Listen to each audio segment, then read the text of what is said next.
سبيل الدموع سبيل مريح ہمارے صوفیہ فرماتے ہیں جب کوئی شخص ایک مرتبہ اللہ کہتا ہے اللہ اس کی طرف نظر رحمت سے دیکھتا ہے، اس کے گناہ جل کے راکھ ہو جاتے ہیں۔ اس کے ذکر کی لذت، اس کے ذکر کی چاشنی سے اپنے من کی آبادی کا ساماں کیجیے۔ آج ایک آنسو، صرف ایک آنسو، جس سے پوری آنکھ نہیں بلکہ پلکوں کے بالوں میں سے ایک بال کی جڑ بھیگ گئی خوف خدا کی وجہ سے، کل قیامت کے دن وہ بال کھڑا ہو جائے گا، مالک یا مجھے نکال لے یا اسے جنت عطا کر دے۔ اللہ اکبر۔ گناہگار کی آنکھ سے بہا ہوا آنسو کا ایک قطرہ جہنم کی آگ کو سرد کر دیتا ہے۔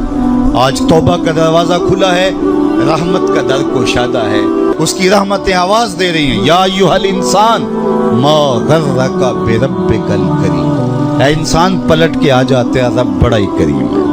مجھے بتائیے کوئی یوں بھی آواز دیتا ہے؟ مالک کی رحمتیں آواز ہے، یا ایھا الانسان ما غرک بربک الکریم۔ کیوں مغرور پھرتا ہے؟ کیوں مغرور تکبر سے بھرا ہوا پھرتا ہے؟ کیوں مسجد کے قریب سے نظریں چرا کے گزر جاتا ہے؟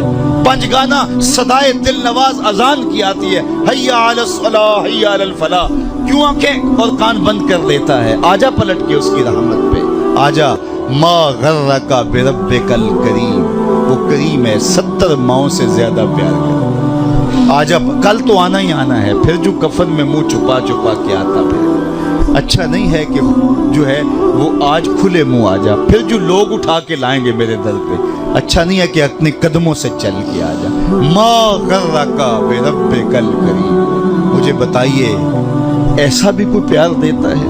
یہ کس کو آواز دی جا رہی؟ جو بھاگا ہوا، جو مالک کی دہلیز چھوڑ کے جا رہا ہے، سرکش متمرد باغی، اس کو آواز دی جا رہی ہے، آجا پلٹ کے، میری رحمتیں تجھے باہوں میں سمیٹ لیں گی، آجا میرے بندے۔ اللہ اکبر۔ ساری دنیا کا شہد نچوڑ دو، اتنی مٹھاس نہ ہو جتنی لفظوں کے اندر رکھی گئی، اور ذرا لفظوں کا جمال دیکھیے۔ ما غرک بربک الکریم۔ او بھاگنے والے آجا، تو نے کسی غیر کے پاس نہیں آنا، جس کے پاس آنا ہے وہ تیرا رب لگتا ہے۔ اللہ اکبر۔ پھر کہا الکریم، رب بھی کریم۔ پھر آگے فرمایا الذی خلقک کا، وہ رب جس نے تجھے پیدا کیا۔ دیکھ تیرا اس کا رشتہ کتنا گوڑا ہے، وہ تیرا خالق لگتا ہے۔ ماں بندے بچے سے کتنا پیار کرتی ہے، اللہ اکبر۔ اس کے پیار کو کسی ترازو پہ تولا جا سکتا ہے؟ کہتے ہیں سمندر کی پاتال تک تو شاید کوئی پہنچ گیا ہو، لیکن ماں کے پیار کا کنارہ آج تک کسی کو نہیں ملا۔ ماں جب بولتی ہے تو اس کے لہجے میں جبریل بولتا ہے، ماں جب مسکراتی ہے تو لگتا ہے جنت کی ساری کلیاں کے لٹی۔ اللہ نے اس کے سینے کے اندر درد محبت کا وہ جہاں آباد کر دیا ہے۔ ماں تو پھر ماں ہی ہوتی ہے۔ ایک شاعر ہوا تابش، اس نے ماں کے پیار کا کیا نقشہ کھینچا۔ مدت ہوئی میری ماں نہیں سوئی تابش، میں نے ایک بار کہا تھا مجھے ڈر لگتا ہے، ایک بار میں نے کہا تھا امی مجھے رات کو ڈر لگتا ہے۔ میری ماں آج تک اسی خیال میں رہتی ہے میرے لال کو کہیں ڈر نہ لگتا۔ اولاد کے لیے ماں کے سینے کی تڑپتی ممتا، محبتوں کا آباد جہان، ماں پھر ماں ہی ہوتی ہے۔